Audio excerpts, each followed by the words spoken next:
Hello everybody, welcome to my YouTube channel. My name is Alice and this channel is called Alice's Life. Today I'm just rounding up all the books that I read during 2021, and this is going to be a very geeky video showing like some sort of statistics and also my top books that I read. There's 10 books I rated 5 stars, and also the reasons why I will not be doing this challenge again and sharing the books that I'm reading every month with you. So we're going to get started with the statistics.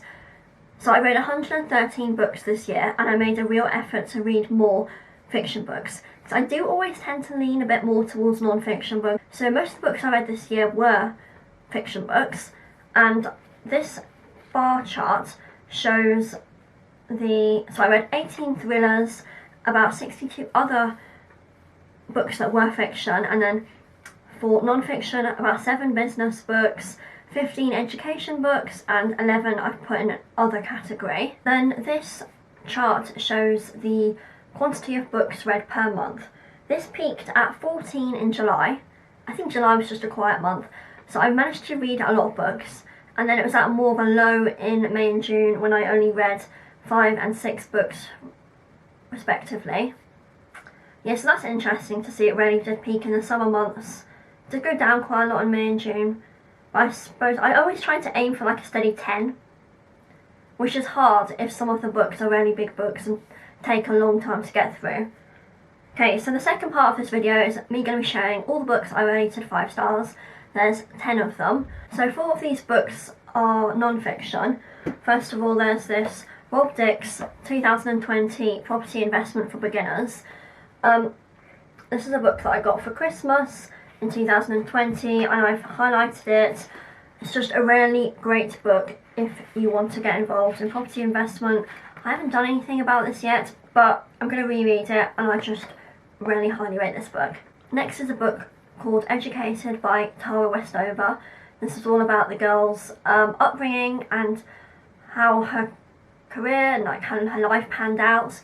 I don't know, I just really liked it and I related to the character a bit. Michael Greger's How Not to Die. I've wanted to read this for such a long time. I'm so pleased I read it. I might buy it.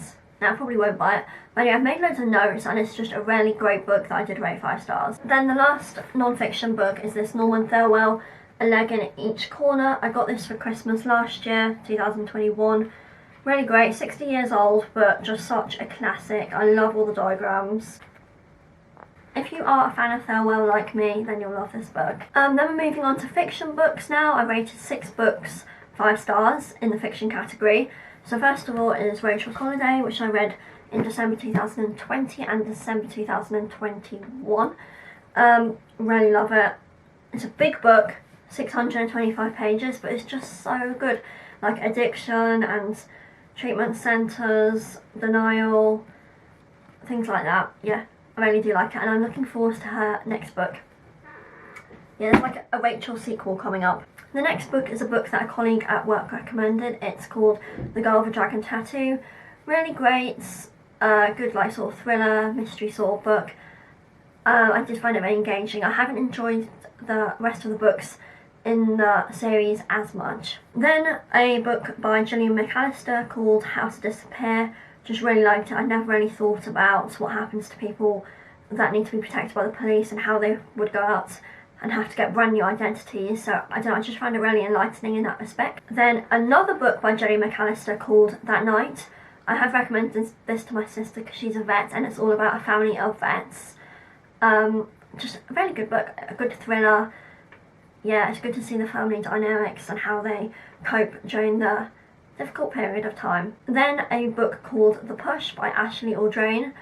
A creepy book, really like dark and sinister, all about this demon child that kills her sister kind of, but then the mum has a feeling but no one else believes, so they just think she's got a sort of issue with this daughter. Yeah, really like. And then the last book is a book that I also recently read called Eleanor Oliphant is Completely Fine. This is on my bookshelf. I really like it. I relate to the character. She's a bit of an introvert, and it's funny how she goes about her life and does these things and people think she's weird, but she doesn't really recognise. Yeah, so that's a really great book as well. I will not be doing this What I Read This Month book series in 2022. The first reason is that it's just hard to read as many I did read more in 2020, but it was undocumented. Yeah, so it's just difficult to continue reading at this pace. And then the second reason is that I want to go back to reading more non-fiction, because I think that's what I most inherently enjoy. But it just takes longer to read them, and I quite often like to make notes, take my time, so I'm not going to be able to get through the same quantity and be able to do these review sort of videos. Thirdly, restrictions are easing, there's less coronavirus things going on. I can actually go out and do things, there's things I want to go and see, because I moved countries just before the lockdown, the first lockdown.